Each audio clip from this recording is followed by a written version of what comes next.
Assalamualaikum warahmatullahi wabarakatuh. Di sini kami dari kelompok 2 dari kelas F Hukum Pajak dan Perpajakan ingin mempresentasikan hasil diskusi dari kami yaitu mengenai SPT pajak penghasilan bagi wajib pajak badan. Sebelum memulai hasil diskusi kami, izinkan dari kelompok kami memperkenalkan diri kami masing-masing. Yang pertama yaitu Hendro Nugroho Wicaksono dengan PM 2001 3010 196, Abiyasa Sultan Madaharsa dengan PM 2101 3010 195, lalu Chandra Halim Ardiansyah dengan PM 2301 3010 198, Egi Dia Renata Pasaribu dengan NPM 2301 3010 210. Yang terakhir, Arini Amanda Jovita dengan NPM 2301 3010 218. Baik, di sini saya akan menjelaskan mengenai konsep dasar dari wajib pajak badan, di mana pajak badan ataupun pajak penghasilan yang biasa disebut dengan PPHB adalah pajak yang dikenakan pada suatu usaha yang sudah berbentuk badan. Banyak dari pemilik usaha yang belum mengetahui beberapa kewajiban yang harus dibayar oleh pajak badan usaha. Di sini dari dasar pemotongan pajak bagi suatu badan dibedakan menjadi penghasilan bruto dan juga penghasilan neto, di mana dasar pemotongan pajak berdasarkan penghasilan bruto seperti dividen, bunga, royalti, hadiah atau penghargaan, dan juga bunga simpanan yang telah dibayarkan oleh koperasi. Lalu sedangkan dasar pemotongan pajak berdasarkan penghasilan neto, terhitung dari seperti sewa dan penghasilan lain sehubungan dengan penggunaan harta, ataupun imbalan sehubungan dengan jasa teknik, jasa manajemen, jasa konstruksi, jasa konsultan, ataupun jasa lain selain yang telah dipotong dari PPh 21. Lalu untuk subjek dari pajak badan, yang menjadi subjek dari PPh badan adalah suatu badan usaha yang didirikan di Indonesia ataupun berkedudukan di Indonesia. Badan usaha yang tidak didirikan ataupun bertempat kedudukan di Indonesia namun menjalankan usaha melalui BUT di Indonesia, ataupun badan usaha yang menerima atau memperoleh penghasilan dari Indonesia tanpa melalui BUT atau bentuk usaha tetap. Lalu untuk pajak yang bukan termasuk dari subjek PPh badan adalah seperti Badan Perwakilan Negara Asing, organisasi internasional yang ditetapkan oleh Kemenko dengan syarat Indonesia menjadi anggotanya dan tidak menjalankan kegiatan usaha ataupun kegiatan lain untuk memperoleh penghasilan dari Indonesia, ataupun unit tertentu dari badan pemerintah dengan syarat. Nah, sekarang aku mau bahas tentang laporan fiskal dan juga laporan komersial. Nah, pasti di sini teman-teman udah gak asing banget sama fiskal dan juga komersial. Karena ketika kita belajar akuntansi dan juga pajak, itu dua kata itu sering banget dibahas. Tapi apakah teman-teman tahu apa sih laporan fiskal dan juga laporan komersial itu? Nah, di sini aku mau jelasin perbedaannya. Yang pertama, kita ke laporan komersial dulu kali ya. Nah, laporan komersial itu laporan keuangan yang disusun untuk memberi informasi tentang perusahaan. Jadi basically itu melaporkan tentang posisi keuangan perusahaan, kinerja perusahaan yang tujuannya untuk stakeholders atau pihak luar, pihak eksternal. Nah, terus seperti kita tahu juga bahwa laporan keuangan perusahaan itu dia disusun dengan aturan PSAK atau Pernyataan Standar Akuntansi Keuangan. Lalu komponennya itu ada 5, ada neraca, ada laporan laba rugi, ada arus kas, ada perubahan ekuitas, dan juga CLK atau catatan atas laporan keuangan. Nah, lalu laporan fiskal, apa ya itu laporan fiskal? Fiskal itu identik dengan pajak. Jadi kesimpulannya ini tuh laporan keuangan yang disusun untuk kepentingan perpajakan. Jadi isi laporannya itu tentang informasi perpajakan. Nah, kalau tadi laporan komersial itu kan diatur penyajiannya itu diatur berdasarkan PSAK. Kalau laporan fiskal itu tidak berdasarkan PSAK, melainkan berdasarkan peraturan undang-undang dari perpajakan. Jadi, antara dua laporan ini itu sama-sama laporan keuangan, tapi beda. Karena apa sih penyusunannya juga beda. Nah, komponennya of course beda dong. Nah, kalau laporan fiskal, komponennya itu apa aja? Ada neraca fiskal, ada perhitungan laba rugi, dan perubahan laba ditahan. Terus ada penjelasan laporan keuangan fiskal, ada rekonsiliasi laporan keuangan komersial dan koreksi fiskal. Dan yang terakhir adalah ikhtisar kewajiban pajak. Oke, next aku akan bahas rekonsiliasi fiskal. Nah, kalau tadi kalian ingat, aku ada sebut di salah satu komponen laporan fiskal itu tentang rekonsiliasi fiskal dan juga koreksi fiskal. Nah, buat apa sih guys rekonsiliasi fiskal itu? Nah, jadi gini, kan aku tadi bilang kalau antara laporan fiskal, laporan keuangan fiskal dan juga laporan keuangan komersial itu kan mereka diatur, dia tuh disusun oleh peraturan yang berbeda. Otomatis mereka itu punya perbedaan. Nah, oleh karena itu, perannya rekonsiliasi fiskal itu untuk mencocokkan perbedaan antara di laporan keuangan yang komersial dan laporan keuangan yang fiskal. Kayak gitu sih garis besarnya. Terus, koreksi fiskal itu apa? Koreksi fiskal itu koreksi perhitungan pajak yang diakibatkan oleh adanya perbedaan pengakuan metode, manfaat, dan umur dalam menghitung laba secara komersial ataupun fiskal. Nah, koreksi fiskal itu ada dua jenis. Yang pertama koreksi fiskal positif dan koreksi fiskal negatif. Kalau koreksi fiskal positif, dia itu mengakibatkan laba kena pajaknya itu bertambah. Sementara yang negatif, fiskal negatif, itu mengakibatkan laba kena pajaknya berkurang.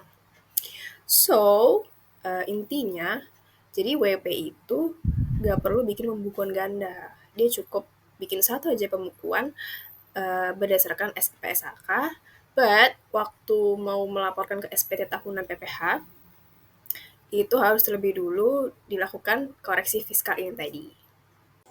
Baik, selanjutnya saya akan melanjutkan materi tentang perhitungan PPh badan. Dalam sebuah kasus di mana perusahaan A itu diketahui memiliki data penghasilan tahun 2020 sebagaimana berikut. Data pertama yaitu peredaran bruto sebesar 6 miliar. Lalu kedua, biaya untuk mendapatkan, menagih, dan memelihara penghasilan bruto sebesar 5.400.000.000.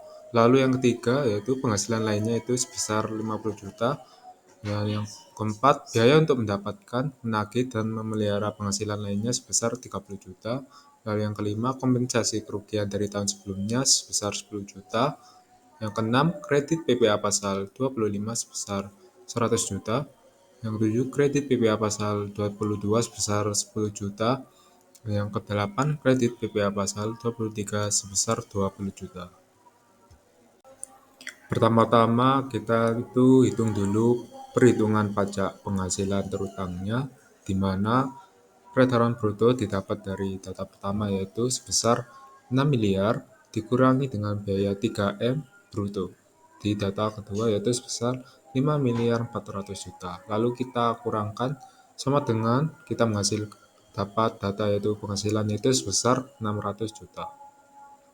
Lalu penghasilan itu ditambah dengan penghasilan lainnya di data 3 yaitu sebesar 50 juta, lalu dikurangi dengan biaya 3M lainnya dari data 4 sebesar 30 juta. Hasilnya dari 600 juta ditambah 50 juta dikurangi 30 juta, kita dapat total penghasilan itu sebesar 620 juta. Lalu total penghasilan itu ini kita kurangi dengan kompensasi kerugian didapat dari data 65 yaitu sebesar 10 juta. Lalu kita dapat mengetahui penghasilan kena pajaknya itu sebesar 610 juta. Setelah kita menghitung penghasilan kena pajak yaitu sebesar 610 juta, kita dapat menghitung pajak penghasilan terutangnya itu berapa.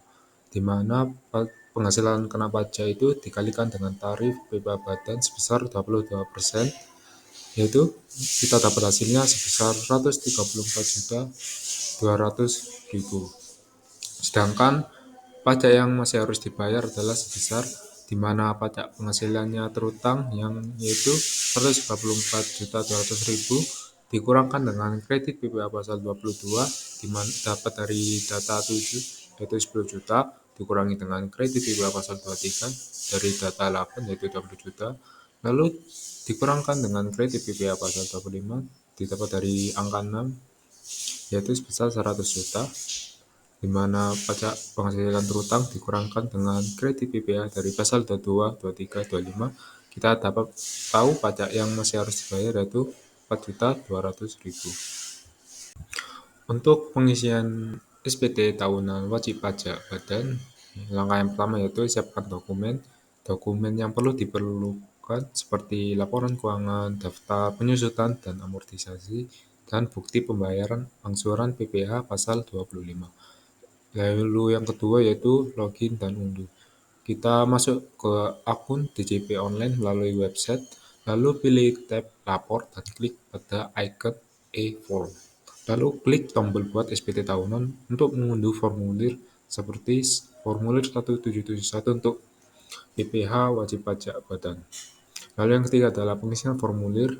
Kita isi data seperti tahun pajak dan status SPT, lengkapi lampiran sesuai dengan laporan keuangan kita, di mana lampiran 1 yaitu data penjualan sesuai laporan keuangan, lampiran 2 yaitu rincian laporan laba rugi, lampiran 3 yaitu data pemegang saham dan susunan pengurus. Dan yang keempat yaitu penyusunan. Lengkapi semua lampiran yang diperlukan yaitu lampiran 5 yaitu pemegang saham, lampiran 6 yaitu penyertaan modal pada badan lain jika ada. Selanjutnya yaitu transkrip laporan. Pertama-tama kita isi data di tab transkrip kutipan laporan keuangan, termasuk neraca aktiva, kewajiban, dan laba rugi. Dan yang terakhir yaitu penyelesaian dan kita kirim. Setelah semua data terisi, periksa kembali untuk memastikan tidak ada kesalahan. Lalu klik pada tab Bayar untuk membuat ID billing atau masukkan NTPN jika sudah melakukan pembayaran. Terakhir, klik tab Lapor untuk mengunggah file laporan keuangan dan menyelesaikan proses laporan. Demikian yaitu cara pengisian SPT tahunan WP Badan. Baik, saya akan melanjutkan tarif pajak penghasilan badan dan ketentuan fasilitas. Sebelum melanjutkan materi, saya memohon maaf karena kondisi suara saya yang tidak bagus dikarenakan kondisi fisik saya yang belum fit. Nah, tarif pajak penghasilan badan untuk tahun pajak 2019 ke bawah sebesar 25% dari PKP, 20% bila wajib pajak adalah perusahaan yang go public. Sedangkan dari tahun pajak 2022 hingga sekarang dikenakan sebesar 22%. Namun, wajib pajak badan yang berbentuk perseroan terbuka dapat menggunakan tarif lebih rendah 3% apabila jumlah keseluruhan saham yang disetor diperdagangkan di Bursa Efek Indonesia paling sedikit 40% dan memenuhi kriteria tertentu sehingga menjadi 19%. Baik, selanjutnya kita masuk ke materi ketentuan fasilitas. Ketentuan fasilitas PPh Badan terbagi menjadi 4, yaitu tarif PPh Badan diturunkan, pengurangan penghasilan kena pajak, pengkreditan pajak, dan bebas pajak. Pemerintah memberikan berbagai fasilitas pajak untuk mendorong pertumbuhan ekonomi dan memberikan insentif bagi sektor-sektor tertentu. Di mana yang pertama yaitu tarif PPh Badan diturunkan. Yang dimaksud itu diperuntukkan untuk perusahaan rintisan atau startup, atau perusahaan yang melakukan kegiatan tertentu. Nah, contoh perusahaan startup itu adalah perusahaan yang didirikan kurang dari 7 tahun, memiliki inovasi teknologi, memenuhi persyaratan pendanaan, berhak atas tarif PPh Badan yang lebih rendah.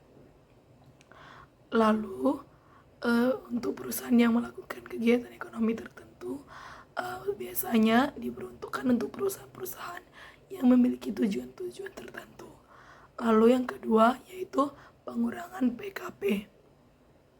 Beberapa jenis penghasilan tertentu dapat dikurangkan dari PKP sehingga mengurangi jumlah pajak yang harus dibayarkan seperti beban penelitian dan pengembangan atau litbang, lalu beban penyusunan aktiva, dan yang ketiga yaitu beban bunga utang. Nah, yang keempat yaitu yang ketiga yaitu pengkreditan pajak. Pajak yang telah dibayar atas penghasilan tertentu dapat dikreditkan terhadap pajak yang diutangi. Contohnya yaitu pajak masukan, pajak penghasilan yang ditanggung pemerintah. Lalu yang keempat yaitu bebas pajak. Pajak yang telah dibayarkan atas penghasilan tertentu dapat dikreditkan terhadap pajak yang terutang. Contohnya itu penghasilan tidak kena pajak dan penghasilan yang dikecualikan. Untuk materi selanjutnya akan dijelaskan oleh rekan saya. Terima kasih. Pengurang PPh Badan terhutang kredit pajak. Kredit pajak adalah pajak yang sudah dibayar sebelumnya melalui berbagai jenis potongan atau pemungutan yang dapat diperhitungkan untuk mengurangi PPh Badan terhutang. Kredit pajak meliputi pertama, PPh pasal 22, yaitu pajak yang dipungut oleh pihak tertentu seperti bea cukai atas impor barang atau oleh pihak lain dalam kegiatan tertentu, misalnya pembelian barang oleh BUMN. Yang kedua, PPh pasal 23, yaitu pajak yang dipotong atas penghasilan dari dividen, bunga, royalti, hadiah, dan jasa. Yang ketiga, PPh pasal 24, yaitu kredit pajak atas penghasilan yang diterima di luar negeri sesuai dengan perjanjian penghindaran pajak berganda. Yang keempat, PPh pasal 25, yaitu angsuran pajak bulanan yang dibayarkan wajib pajak berdasarkan estimasi pajak terhutang tahun sebelumnya. Pengurang PPh Badan terhutang kompensasi rugi. Kompensasi rugi merupakan mekanisme di mana rugi fiskal yang terjadi pada tahun pajak sebelumnya dapat digunakan untuk mengurangi penghasilan kena pajak pada tahun-tahun pajak berikutnya. Hal ini karena adanya bentuk pengurang yang penting terutama bagi perusahaan yang pada tahun-tahun awal mengalami kerugian sebelum mulai menghasilkan laba. Berdasarkan aturan perpajakan di Indonesia, rugi fiskal dapat dikompensasikan hingga 5 tahun berturut-turut. Contoh, misalkan jika sebuah perusahaan mengalami rugi sebesar 100 juta rupiah pada tahun 2023, maka rugi tersebut dapat dikompensasikan pada tahun-tahun berikutnya untuk mengurangi penghasilan kena pajak di tahun 2024 dan seterusnya sampai maksimal 5 tahun. Pengurang PPh Badan terhutang angsuran PPh Badan PPh pasal 25. Angsuran PPh pasal 25 adalah pembayaran angsuran pajak yang dilakukan secara bulanan oleh wajib pajak untuk memperhitungkan estimasi PPh terhutang tahun berjalan. Angsuran ini dihitung berdasarkan perhitungan PPh yang terhutang tahun sebelumnya. Pada akhir tahun, ketika wajib pajak menghitung PPh terhutang yang sebenarnya dalam SPT tahunan, angsuran PPh pasal 25 ini akan diperhitungkan sebagai pengurang pajak yang harus dibayar. Sekian, terima kasih dari presentasi kelompok kami. Bila ada salah kata mohon dimaafkan. Kami tutup. Terima kasih. Wassalamualaikum warahmatullahi wabarakatuh.